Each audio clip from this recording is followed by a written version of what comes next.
Hello, my YouTube friends and family. This is Veronica at Veronica Says, and welcome to my weekly perfume review. In front of you are the 7 perfumes I have worn this week in order that I wore them. I'm going to share with you a quick phrase about each one, rate them from 1 to 10, and do my little award ceremony. Before I get started, I just want to take a second to say thank you to everyone that I have met over the past week and interacted with. It is so nice and refreshing in the fragrance community to wake up to positive messages from my friends on Instagram and here on YouTube.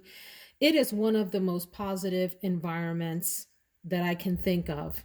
I wake up to messages of encouragement, thanks, and all sorts of other just positive messages from other fragrance lovers, as well as other makeup lovers, but more so in the fragrance community. So I want to thank you if you have reached out to me, if you have featured me on your channel.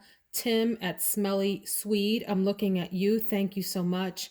And if you have, sent me a DM on Instagram to chat with me about fragrance or your own journey in this fragrance or makeup world, I really, really appreciate you and value you. Thank you so much. So let's get to it. We have first up Gucci Guilty from last Sunday. This is the Eau de Parfum. I have a little one in a 1.6 fluid ounce here, 50 ml. I would describe this. This smells very much to me like shave cream with some perfume mixed in. It is very pleasant and grown up that way. There's something like a shave cream deepened up with some sexy perfume, if that makes sense. And I like it. I'm here for it. It's really nice and it comes in this great bottle.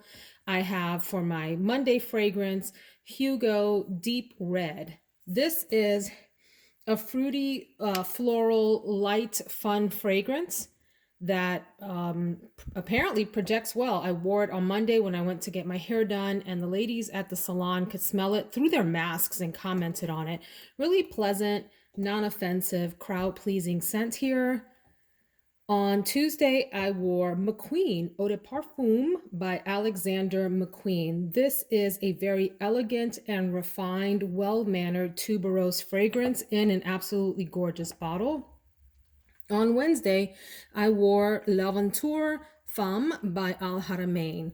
This is a dupe for Creed Aventus for her, and a really nice dupe. Very heavy on the pineapple at the beginning and then settles down into a nice clone of Creed Aventus for her.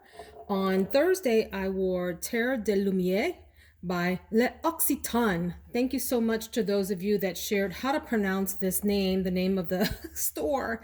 As many times as I've walked into that store, I always called it L'Occitane. Absolutely incorrect, apparently, is L'Occitane. And I thank those of you who shared with me the pronunciation. This is an EDT eau de toilette. There is an eau de parfum version that I think I would like to try out someday. This is a very light, airy, ozonic type of fragrance that fades very quickly, but is really pretty and non-offensive. On Friday, I wore Alien Liqueur, which is discontinued and is an absolutely boozy, rummy, jasmine, almondy, delicious fragrance. It's a flanker of Alien and just a beautiful fragrance with a woody background.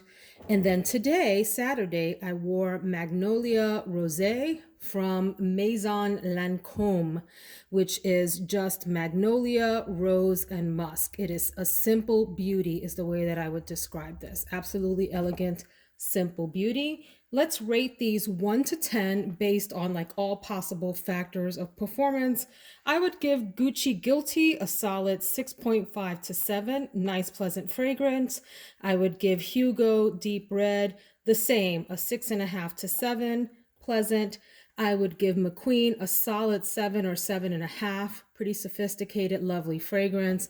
L'Aventure Femme, maybe the same, a solid 7.5, maybe pushing into the 8 category if you really like Creed Aventus for her and if you're in the mood for this kind of fragrance. Terre De Lumiere, I am sorry to have to rate at about a 4 or a 5, mostly because the longevity is fairly poor, the projection is faint, and I like my fragrances to have a presence. Nothing wrong with this, but it just doesn't meet my personal needs.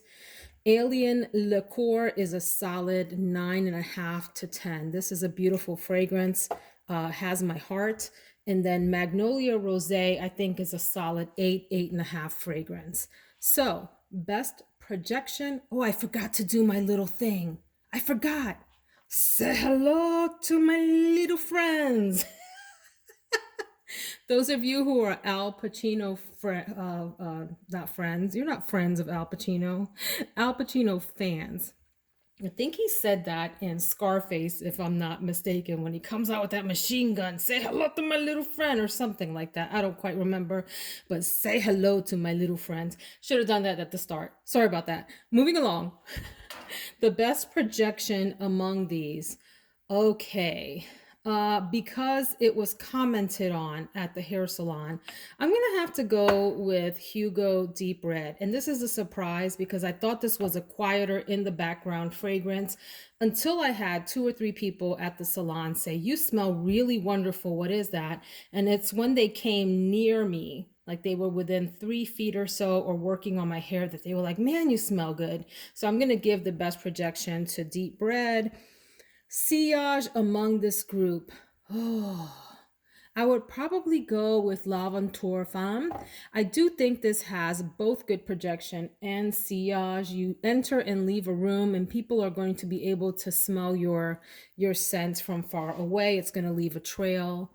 The most comforting among these is going to go to Alien Liqueur, that boozy rum note in the opening combined with that jasmine and almond in the middle. It's just so beautiful, comforting, and special. The most alluring of these, ooh, I'm probably going to go with, let's go with Gucci Guilty for that. Even though it does smell like shave cream with a perfume in it, there's something interesting about this that keeps you sniffing for more. It's like you're trying to figure the fragrance out and in a nice way. So I'll give the most alluring to that. The most interesting of these, without a doubt, is Terre De Lumiere. Despite its poor longevity, despite its poor projection, despite its poor sillage, it is quite a lovely fragrance, and you're interested in it in that you're trying to like figure out what you're sniffing, and it's really pleasant and really pretty while it lasts on your skin. So let's move along. The most everyday fragrance. Okay, oof. Among this bunch, I'm gonna have to give it to Deep Red Hugo Boss. I could see that working in multiple occasions. Definitely one that you could wear anywhere. You could go to the gym in this, you can go grocery shopping, you can go hang out with your friends, you can go to school events, you can go to the office. It's just a great all around fragrance that isn't going to offend anyone and is going to behave well in different environments. And no one's going to really smell this and go, "Man, what is she wearing? And could she please scrub that off?" That's not going to happen. Most people are probably going to enjoy that in some form or fashion. The most special occasion of these, oof, oh gosh. I'm going to go with Alien Liqueur. One, because it's discontinued. Two, because it is such a unique and beautiful fragrance. As an Alien flanker, it is like Alien, the original EDP, Eau de Parfum version, just like amped up with that rum boozy note and a little bit of almond added in. And in that sense, it's unique and holds its own, and I can see it doing well in special occasions. The most giftable among these, I could go with Terre de Lumiere, but I would be worried that someone who received this would be dissatisfied with its performance. So I'm going to give it to McQueen Eau de Parfum, a really beautiful tuberose. Again, you have to kind of like a tuberose to enjoy this, but it's such a non-offensive tuberose, a really easygoing, congenial, happy, get along with everyone, Miss America kind of tuberose. That I could see this being a lovely gift, in addition to the fact that it's such a gorgeous bottle. And people tend to think of Alexander McQueen as an opulent thing, right? So that could be just a really pleasant thing to open up for someone. That's the most giftable to me. The best blind buy of these, so again, this category is for people who are fragrance lovers and like to add to their collection. This isn't for your everyday person who only has a perfume or two or three. This category, blind buy, is for someone who is in the fragrance community or close to it and is growing their collection. So in that sense, I would say that Magnolia Rosae is the best blind buy, in that it is a really beautiful magnolia rose combination fragrance with that musk. It's a simple composition, but it's elegant and pretty and hard to go wrong with that purchase.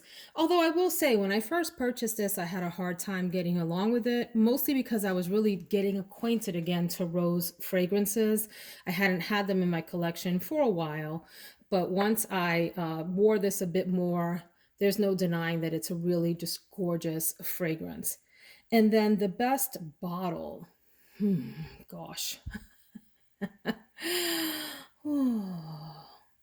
There's so many beautiful bottles. They're all beautiful. I'm not going to go with the obvious. I'm not going to say the Magnolia Rosé from Maison Lancome.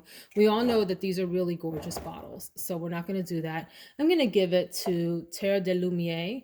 I really like this ombre effect here, and there's something about the simplicity of this bottle, the shape, the color, the simple sort of pinky top on it, that just calls to me. I like that it's clean and simple lines, yet it also manages to be pretty and have the name really clearly on the front, which I think is hard to get right. So I think they did that right with that bottle. And then the best overall from this group, oh man, I'm gonna have to give it to McQueen Eau de Parfum. I think it has a nice projection, decent sillage. It does have its own comforting quality if you like tuberose. It can be alluring in its own way. It's certainly interesting due to the bottle and the fact that it is this really elegant, round, refined, sophisticated tuberose. I could see this being a clear everyday scent with no problem. I would also wear this to special occasions without blinking an eye. I could see wearing this to a wedding, to a baby shower, to a brunch, to an elegant evening event, to dinner out with my family quite easily. I would feel comfortable giving this as a gift. I do think it is a fairly safe blind buy for fragrance lovers who understand what tuberose smells like and can appreciate well-behaved tuberose, if you will. The bottle is gorgeous, so I have to give it to McQueen Eau de Parfum as the best overall fragrance. I hope you enjoyed this. I do a scent and makeup of the day video every day. I know that's a lot of content. You're welcome to pick and choose what you would like to listen to. I really enjoy uploading this content for those of you that are into it. I am going to be recording a few other kinds of videos that have different themes and hope you will enjoy those as well. If you like this, please consider liking and subscribing so that we can hang out and chit chat about fragrances, about makeup, about coffee, about life, about the changing of the seasons. You guys, spring is on the way and I couldn't be more excited. I'm just so thrilled about that. Have a fabulous night and thank you for watching. Take care, my friends.